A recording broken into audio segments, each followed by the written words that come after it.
The puppeteer was once the greatest entertainer of them all, and the world smiled. As time passed, the magic began to fade. He took control of the Carnivalia. We must stop him, or we will soon reach the end of the road. Oh, Ginix! The end of the road! We have snuck in behind closed doors here at Nordic Game right after the big dinner with Team Tarsier to talk a little bit about their next project and about the studio. That's one of the fastest growing studios in Sweden right now, right? Yep. True.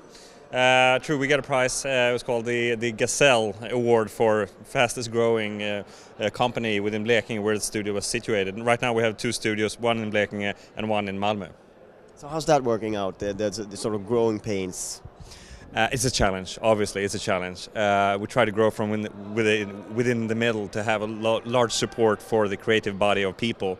So, and at times it's been really hard, but we've found some really good people who helped our company grow, and we're looking to be stabilized within this year. So it's looking great right now.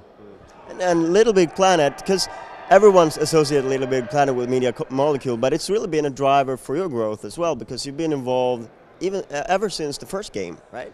Yeah, we started doing costumes for Little Big Planet 1, which then led us into Little Big Planet 2. We did a few of the main characters, or most of the main characters, and also DLC for Little Big Planet 2. We did the PlayStation home space for Little Big Planet as well, which led us into this mission of doing a full installment on a new console, which was quite a big step. And a big honor for us to be able to work on something such a beloved franchise. So it was really a great job. It's easy to understand that it's the biggest thing you've worked on to date, right? Yeah. Definitely it is. Just like Peter said, it was a huge honor to get the responsibility, but also this great scare. How are we going to tackle this? We know there's a great community out there who just love the game, and we know there's it's big pressure on us, but also we took the help from the community. A lot of the people who's been working on this game is from the community. I mean, next to to Media Molecule, those are the foremost experts on the game. I think Media Molecule also hired a lot of people from the community after the first game, and they sort of found their best level designers for the second game with people who had actually done levels with the first game. That's right. They did. They were very much so. And I mean, it is after all a game, which enables the players to get all the tools that the creators themselves have, so they can do everything.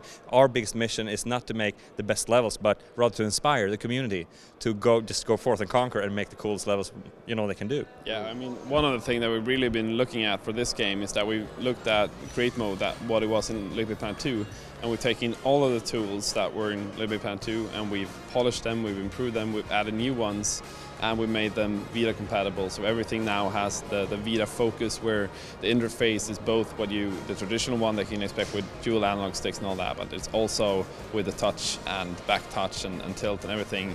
It's available for everyone and for all the creators in the community to create amazing things. So it's exciting to be seeing what they will be doing with the game when it comes out. I think being like a second generation Vita game sort of lets you sit back a little bit and see some of the early mistakes. Some people maybe used too much of the functionality that they could use, and all of that was not well received with all the inputs you can do. Are you adapting? Have you adapted your philosophy to that based on what the reactions have been to different games? Yeah, I think when we started out with this game, it was very much about staying true to the previous games and finding that sweet spot between what people expect from a Little Big Planet game and what people expect from a next generation handheld game. And I think we have both the traditional kind of platform levels with a sprinkle of Vita features, as well as mini games and standalone game experiences which are completely Vita focused. So for people playing LBP, being fans of the franchise, they will definitely be familiar with that, but people just picking it up will find a whole lot of stuff that's unique to the Vita that I think will satisfy most people. Yeah, I just thinking of it, the creation mode has to be much better with all the touch and all that stuff. It sort of opens up that you don't have to use the sticks or anything like that.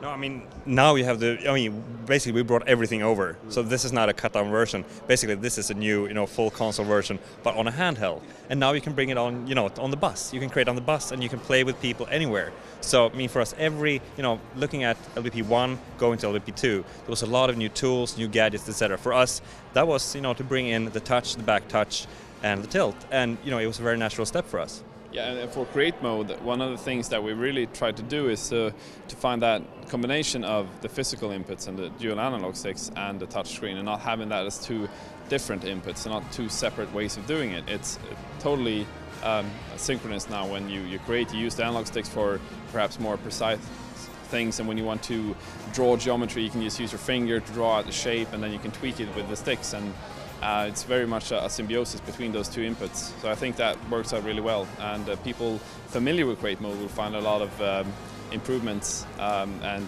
new possibilities with the new features.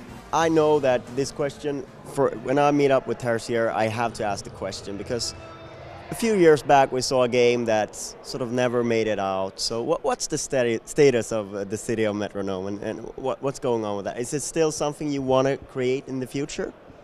I think the City of Metronome pretty much defined us as a studio, bringing out new interesting IPs with original look and everything. And whatever's going to come, we're probably going to have a finger in whatever comes out of the Little Big Planet franchise. But when we also can start making our own experiences and also doing our own original IPs, even if it's not Metronome, it's going to be exciting, it's going to be new, it's going to be fresh.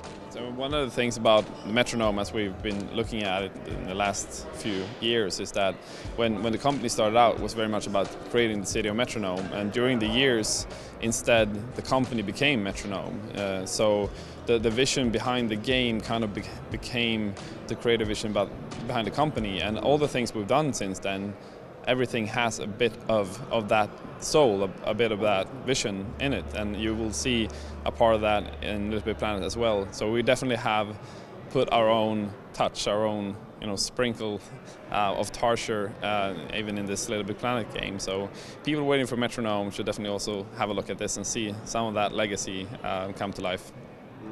But I guess the industry has changed a little bit since you first showed that concept. It's a little bit more open to that kind of idea, I guess, today. Maybe it's matured a little bit. You can do something that's a little bit different, and and still make it big. Definitely. I mean, one of the biggest things when we pitched it the first time was, at that time we were seven people pitching, this idea for a multi-platform game at the time, where it was just, next generation consoles, you need to be 100 people, have $100 million to do it. It was just, our chances was, next to none. To be, it was really hard to accept that. But like you said, today there's totally different channels. There's a lot of different possibilities to get out in the market. So if we choose to go that way and take Metronome, we could definitely do it today. All right. Thank you very much for your time. Thank you. Thank you. Thank you. Puppeteer grows angry.